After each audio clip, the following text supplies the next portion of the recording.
નમસ્કાર, India news ગુજરાતમાં આપનું સ્વાગત છે અને હું છું આપણી સાથે કિશન તિવારી। સમાચારોની શરૂઆત કરીએ આપણે સૌથી પહેલા મહત્વના સમાચારથી વાત કરીએ આપણે વલસાડની।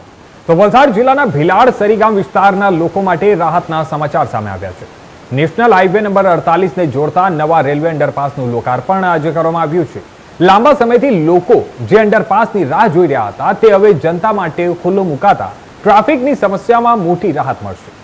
ભારત સરકારના રેલવે મંત્રાલય, DFCCIL અને ભારતીય રેલવેના સંયુક્ત પ્રયાસોથી તૈયાર કરાયેલા આ અંડરપાસનું લોકાર્પણ વલસાડના સાંસદ ધવલ પટેલના હસ્તે કરવામાં આવ્યું।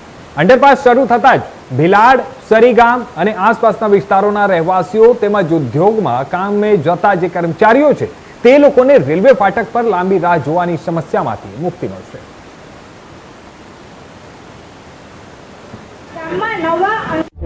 આજે આતુરતાનો અંત આવ્યો છે, વર્ષોની પ્રતીક્ષાનો પણ અંત આવ્યો છે, કારણ કે આજે આપણો ભિલાડ રેલવે અંડરપાસ બનીને તૈયાર થઈ ગયો છે।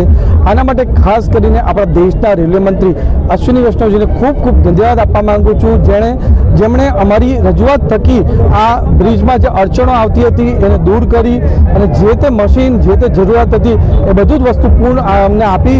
એના કારણે આજે રેલવે અંડરપાસ બનીને તૈયાર થઈ ગયો છે। આના થકી આપણા ભિલાડ હોય કે સરીગામ હોય કે આજુબાજુના વિસ્તારના દરેક લોકોને ખૂબ ફાયદો થવાનો છે।